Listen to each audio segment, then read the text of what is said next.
Yo, what is up, guys? Welcome back to the SUPES channel. My name is Matthew Ramos, and on this channel I aim to entertain, inform, and inspire using the topic of discussion as always, which is superheroes. So guys, right now, me, Anthony, and Cuervo, we just got out of a screening of Spider-Man Far From Home. This is me and Anthony's second time watching this movie, and Cuervo got to experience it with us for the first time. Because, the film was so divisive the first time we, watched it, we decided to run it back and then watch it, re-watch it again. So, decisively come up with a good opinion about this movie. So, right before we get into today's spoilery discussion, guys, if you haven't seen this movie, just add this video to your watch later playlist and watch it after you have watched Spider-Man Far From Home. Now, before we get into today's spoiler review, guys, make sure to stay to the end of the video for your giveaway details, as I'm giving away 2 of these Captain America Hot Toys collectibles. Now, without further ado, let's talk about Spider-Man Far From Home. So, guys, just to start off this spoilery review, I'm going to start off over here with Anthony. Anthony, you've seen Spider-Man Far From Home twice. After watching it twice, what is your overall consensus and overall opinion of this movie? Oh, I loved it. I loved it the first time. The second time, I loved it even more. I mean, the second time you see it, you notice little things that you obviously didn't notice in the beginning, like the whole Mysterio plot and he's working behind everything. So I just loved it. I loved it even more. Now, moving over to you, Cuervo. You just saw Spider-Man Far From Home 30 minutes ago. Coming out of it, that insane ending with those crazy post-credit scenes that they threw at us literally out of nowhere. How do you feel about Spider-Man Far From Home coming out of this film? Just seeing it 30 minutes ago. I loved it. I thought the storyline was great. Second favorite Spider-Man movie made so far. I honestly thought the plot, it looked like a video game plot. It looked straight like from a Spider-Man video game, and Jake Gyllenhaal just killed it as Mysterio, and it really just tied the whole movie together. And that end credit scene ending, it got me by surprise, and I like it. Definitely. I mean, going into this film, we all had a general idea of what they could possibly set up at the end. Yeah. Sinister Six, something with the multiverse. But guys, when I say they threw a left ball like no one expected these post-credit scenes, and no one expects the universe to go where it's currently going. Yeah, but is that a good thing? Because I don't know. Yeah, that's the thing. I don't know if it's a good thing, because I feel like the route with introducing Oscorp and setting up the Sinister Six, that road was so paved for. It's so easy to go down that road. But now, again, getting into spoilery discussion, the Skrulls are back. They are working with S.H.I.E.L.D. I don't know why, but we do know that they're working with S.H.I.E.L.D. And going forward, Nick Fury is going to be a huge player, as he seems to be like the leader of the Skrulls now. Yeah, he just plays. Because the Skrull, Talos is doing his dirty work down on Earth, and he's chilling in some simulated There's something up beach. There, they're doing something up there. That's the thing. And going forward, there's only a few movies coming forward that will really get in touch with this Skrull storyline. The Black Widow film is coming out in 2020, but that is obviously set in the past, so that isn't going to touch on anything, moving forward into Phase 4. The Eternals is coming out, which could possibly touch on that because there's such huge cosmic beings. Yeah. But again, getting back to Spider-Man Far From Home, this movie it did not even reach or come close to reaching my expectations, guys. Going into this movie, ask Anthony. I thought this was going to be the best Spider-Man movie, live-action Spider-man movie I've ever seen in my life. Yeah, but you expected another Avengers movie from it. No, I didn't. And you know that. You wanted multiple people to die. You wanted to see. No, I didn't. I'll get into my criticisms of this film in a bit, but just as an initial reaction after seeing this film twice, it felt like it was directed by 2 completely different directors. It felt like 2 different movies combined into one. In that first hour, you have the traditional high school comedy that carries over again from Spider-Man Homecoming. The traditional high school banter amongst the kids. And that didn't work for me in this movie. And comedy is very hit or miss. If it hits, then you're going to enjoy what you're seeing, because you're laughing because of what's happening on screen. But I wasn't laughing. I found myself cringing a lot at the jokes that they were making. And the comedy just wasn't there for me, which was really surprising considering the fact that the comedy and that high school banter amongst the kids was my favorite part of Spider-Man Homecoming. And what lacked in Spider-Man Homecoming was the best part of this movie. The action. The action in this movie was the best Spider-Man action I've ever seen in any live-action Spider-Man movie ever. The action was absolutely amazing. Again, coming off of what Cuervo said, it looked like straight out of a video game. Yeah. I mean, there were some scenes with with the fight scenes with it was like a simulated fight scene between Mysterio and Spider-Man. It literally felt like, it was giving me, of course, Spider-Man Shattered Dimension vibes, but it felt like I was watching a video game come to the live action That's screen. one of the best fighting scenes in the MCU by far. Yeah, that hallucination was. It's like a top 3 fighting scene. It's visual Definitely. effects for sure. It's The probably visual- the best visually. And It's amazing. And those visual effects come with a very heavy hitter that goes by the name of Mysterio. And guys, let me just tell you right now, Jake Gyllenhaal destroyed this role as Mysterio. He is, right now I have him in my top 3 all-time MCU villains list. I have Thanos up top, Killmonger, and then Mysterio. And the thing is that it wasn't even the way Mysterio was written, because Thanos, he was written the right way. He had the right character motivations. Killmonger, same thing. He was written the right way, right character motivations. He really made you struggle between you choosing T'Challa or choosing Killmonger. But in this movie, Mysterio is the obvious villain, and he has zero character motivation. There's literally no character motivation behind Mysterio's actions. He is literally doing what he's doing, trying to be seen as the greatest hero of all time, just for his own gain. It's kind of just mad. He's doing it in spite of Tony. That's literally such a cop. Augmented reality. But crap. that's such a cop out, like, villain motivation. You get me? I mean, And It was even basic, but even then, with that motivation being behind the character of Mysterio, Jake Gyllenhaal just took this character and elevated it with his performance. From the moment we see Mysterio turn on Spider-Man, it is like a completely different character. And you really see just a smile. you like there's this part where like everyone starts disappearing because the scene that just occurred with Peter and Mysterio, where he captured the sunglasses that contained the Edith AI system. Everyone starts disappearing, and then the facade, the mask starts coming off. And once you see that mask come off, and you finally see Mysterio in his true colors, in his true form, who he truly is, the way he talks is different. The way his body language. You definitely tell he's crazy. He's mentally like insane. He's Yeah. insane. I was getting some after watching it for a bit, I was getting kind of some Syndrome vibes. Yeah.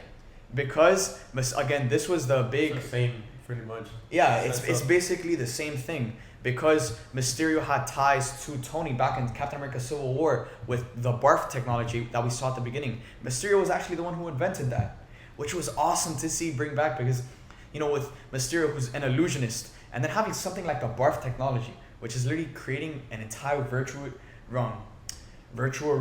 reality. Like, I didn't even think of that. Yeah, but doesn't that make you believe his motivation even more? What do you mean? His life's work was taken by Tony, and then he got fired for being crazy. I mean, to But- me, that's a motivation that. Kind of reminds me of. But Spider-Man Tony's PS4. dead. Like, Tony's dead. He can't get back at Tony. So, like, That's his way of just being the next, being the He wants best. to be the. I didn't best see- Spider-Man. I don't know. I had issues with Mysterio's character motivation, but Jake Gyllenhaal was absolutely he was the standout role in this movie. Yeah. Standout performance, without a doubt. He, the same way Michael B. Jordan was the standout performance in Black Panther, Jake Gyllenhaal was the standout performance in this film. And, with Mysterio being someone who you can never trust, someone who's an illusionist, he died at the end of the movie, but I have a feeling that after, the fan feedback, Yeah. everyone praising this character, Definitely. He'll be back in the third one.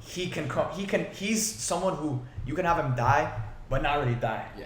And Marvel pulls that all the time. They always pull these fake deaths. I mean, how many times has Loki come back? How many times has he died and come back? Yeah. Like 20 times by now. And Mysterio is definitely someone who you can bring back, and definitely someone who I think will come back, because he was such an amazing Spider-Man villain. And guys, after watching this film, the credits rolled, and traditional Marvel movie, the movie never ends after the credits. And man, after watching that end credit scene where we see J.K. Simmons come back and reprise his role as J. Jonah Jameson, guys, you don't understand. When I saw this man come on screen, that was the biggest. That was the first time we watched it. That was the biggest applause in our theater, without a doubt. And everyone was going crazy. And the fact that this man is back was absolutely insane because J.K. Simmons he's at Mount Rushmore when it comes to born to play characters. Like, there's no one on this earth that can play the character of J. Jonah Jameson the way J.K. Simmons can. But anyways, besides that, of course, in that same post-credit scene, Mysterio exposes Peter, setting up the plot for Spider-Man 3. And he exposes Peter. He makes it, even though he died, the world still views Mysterio as the greatest hero ever. Yeah. He blames Peter for pretty much everything he did, all the casualties and all He that. blames Peter. So now going forward into the next Spider-Man film, Spider-Man is a public menace. And again, not only does he have set Peter out to look like a bad guy, but he also exposes his secret identity. So moving forward, now everyone that Peter cares about is exposed. MJ, Ned, Happy, Aunt May, anyone Peter cares about is exposed because everyone knows now that Peter Parker is Spider-Man. And this is something moving forward that, one, I didn't think they were going to go this route because the Sinister Six is something that you can, that path was so easily paved.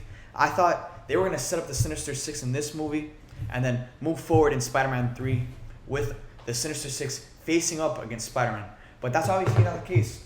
In this next Spider-Man film, one of the biggest plot points that they're going to have to deal with is the world knowing that Peter Parker is Spider-Man. And this is something that's absolutely blowing my mind and something that was one of my biggest takeaways walking out of the theater because we've never seen this on screen. We've never seen the world know on a global scale that Peter Parker is Spider-Man. So I'm interested to see moving forward how they're going to deal with Peter, being exposed to the world as Spider-Man. Yeah, this may be his motivation for working for the Daily Bugle. I mean, fixing Spider-Man's yeah, because they finally introduced Daily Bugle for the first time in the MCU. And fixing his reputation. Yeah, fixing the way he's viewed in the public eye. And he can only do that because, But the way it was done, I don't know how they're going to fit this in one more movie. Yeah. I feel like there's going to be at least 2 more Spider-Man movies. Oh, no. Tom Holland's portrayal of Spider-Man isn't stopping at the next movie. According to We Got This Covered, they're reporting that there's 9 solo Spider-Man films in development. 3 in high school, 3 in college, and 3 as an adult. Yeah, longest reigning solo film. Which, that would be absolutely insane if they pull that off. I mean, it's easy to say that, but when you take into account, like, Tom Holland, like, the kid's aging from Spider-Man Far From Home to Spider-Man Homecoming, you can clearly see, like, there's a gap in between that. And moving forward, the fact that there's rumored to be in development 9 Spider-Man films. Let's hope Sony agrees to that. Let's hope, but with the way they're going, with the fans loving everything they're putting out with Spider-Man in the MCU, I feel like they're heading down that path where we're gonna see this kid Tom Holland play Spider-Man for the next couple of decades. Wow, it's crazy. And that's just crazy to say because it's so refreshing to grow onto someone, especially someone who's young, where you see them grow from a kid to an adult. Like, that's just the best characters that you can get to appreciate. So moving forward in this movie, the main purpose was to transition Tom Holland's Peter Parker from a boy to a man. I know that they saw it differently, but I didn't really see that. I didn't really see that clear transition. I didn't see a distinctive difference between Peter Parker at the end of Spider-Man Far From Home and at the beginning of Spider-Man Far From Home. I can agree with you a little on that. Like, I only thought that final fight. Going into this movie, I thought that he was going to be more responsible because of the events of Avengers Infinity War and because of the events of Avengers Endgame. And now that Tony's gone, he has to put it all on himself. So I thought he was going to be more responsible. But he's irresponsible, reckless, and there's a lot of times where there's a lot of things in this movie that don't make sense. Like, there's literally a bar scene where Peter and Mysterio are just chilling having a drink, and Peter is in his Spider-Man suit. Yeah, but it doesn't look like the Spider-Man suit. It's just a black coat. Well, that's where Mysterio gets the glasses from him. Yeah. Okay, but Peter also walks outside. Like, you could tell, like, he's taking a walk, like, to where the students are. Like, he's very reckless with his secret identity, and again, Mysterio just took advantage of that in this movie. But now knowing that we've seen the post-credit scene, I think that's all you gonna can change. tell that why they're playing around with his identity. I mean, at the end, it really doesn't matter. Everybody knows. So I mean, But Tom Holland's character in the MCU, his secret identity doesn't mean anything. Everyone knows that this kid is Spider-Man. In Avengers Endgame, he comes out of the portal. The first thing he does is take off his mask, revealing to thousands and thousands of people he doesn't know that he is Spider-Man.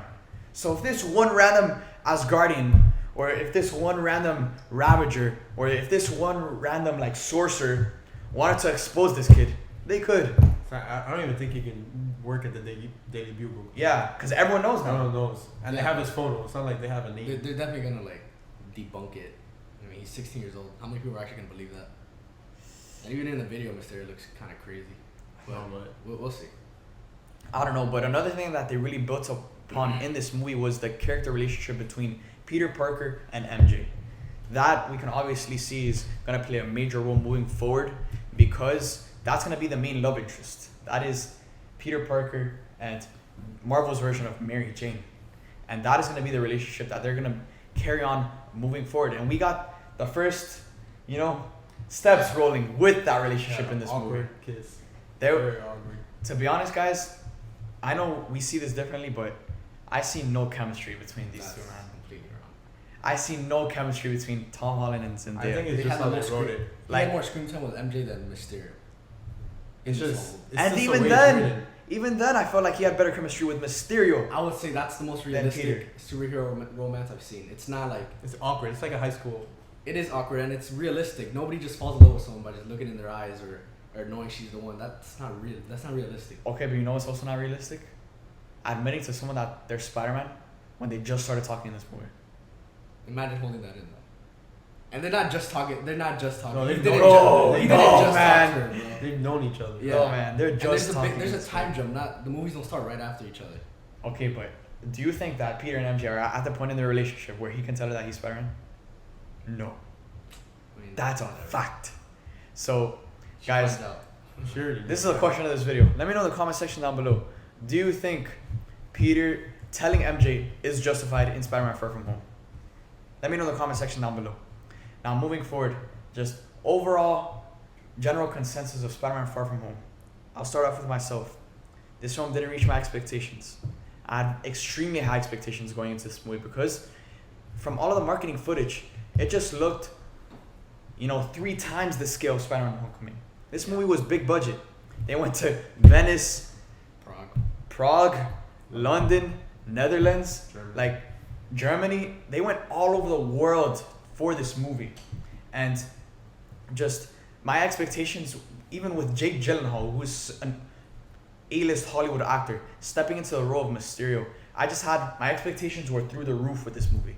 And again, they weren't met. They weren't even close to being touched because I felt like a lot of the scenes that were supposed to carry the most weight in this movie were diminished by carrying on that comedic tone.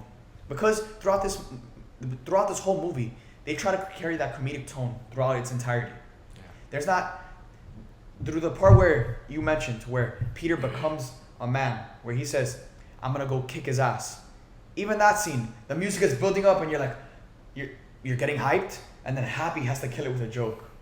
Like, for me, there was so many times where that happened, and just what was supposed to be the best moments in the movie, those moments were killed by trying to be funny, and just the comedy didn't stick with me. I know it stuck with a lot of people, and if you're watching and you could enjoy the comedy in Spider-Man Far From Home, and if you do, you're gonna like this movie. Yeah, but those scenes come directly from the Iron Man movies. It's like in Iron Man 1 when the press is taking pictures of him coming back all beat up, and he asks for a cheeseburger. Like, that's how the MCU does it. I don't like. So, They're kind of just- making him Tony Stark Jr. I don't like that. Yeah, that's another thing too. Yeah, Like, I like that. I mean, I don't like that because Spider-Man is not Tony Stark Jr. He's bigger than the character of Iron Man. He's bigger than every single Marvel character known to date. Spider-Man is by far the biggest Marvel character ever. And I don't want to see him, riding the coattails of Iron Man, using the same tech. I want to see him go off on his own path. Try to find his own way. But can you agree this is definitely like the last movie we're gonna see that Tony Stark and Peter relationship? Well, the ties. The He's thing- trying to be the next Iron Man. He should be the first Spider-Man. Yeah, and I think he learned that in It's this a movie. I think he definitely learned that. And I think it's done. Going into the next movie is when you're gonna see it like really come to fruition. where Yeah, because now everyone knows who he is. now he really has to be careful. Yeah. Now there's more stake. There's actually stakes now. Yeah. In Spider-Man: Homecoming, there weren't any stakes. In this movie, the stakes were amped up. Lives were on the line. The lives of MJ, Ned, other characters. People's lives were on the line. Whereas in Spider-Man: Homecoming, there weren't any stakes. The biggest consequence that Peter suffered in that movie was having Mr. Delmore's deli being exploded. And even then, and this, I actually got cut from this movie. Yeah. But in the marketing footage for Spider-Man: Far From Home, we saw Mr. Delmore's shop is back up and running. So, again, overall rating, I'm going to give Spider-Man: Far From Home a 7.5 out of 10. It went up. Yeah, it did go up. Because at the end of the day, after re-watching this movie a second time, that final hour of just straight action, and with that being the best action I've ever seen in a live-action Spider-Man movie, it did enough to bump up my rating for Spider-Man: Far From Home. I'll still give it. So, a 9. Anthony, I'm still giving it a 9. I mean, it 9 didn't go out up of to a 10. 10 because there's a little bit of tweaks I would make, but yeah, 9 definitely. 9 out of 10. Cuervo, what are you gonna rate Spider-Man: Far From Home? Probably 8.5, 9, same, pretty much. There we go. So we got 8.5, 9, and a 7.5. So again, let me know in the comment section down below, what do you guys rate Spider-Man: Far From Home? So there you guys have it, guys. Now getting into giveaway details. Guys, I'm giving away 2 of these Captain America Hot Toys collectibles. All you have to do to enter this giveaway is like this video, comment down below, and subscribe for an entry towards winning one of these 2 Captain America Hot Toys collectibles. I'm giving one away at the 50K subscriber mark and one at the 100K subscriber mark. So make sure to enter to win a chance of winning one of these Captain America Hot Toys collectibles. So there you guys have it. There is my Spider-Man: Far From Home spoiler review. If you guys enjoyed this video, make sure to subscribe and hit that like button. Thank you guys for watching. I hope you guys enjoyed, and see you guys next time.